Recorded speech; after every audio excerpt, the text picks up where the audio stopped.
How to cancel Boost subscription on Discord. Now, this is a quick tutorial on how you can cancel it.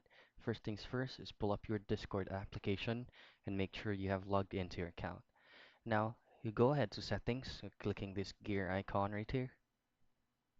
From here, you'll have to disable streamer mode first so that you can access on subscription settings right here. So let's just disable it first. Now go back to your user settings and then you scroll down, go to subscriptions under billing and settings. Now, this will be the spot in which you will be able to see all of the subscriptions that you have from Discord.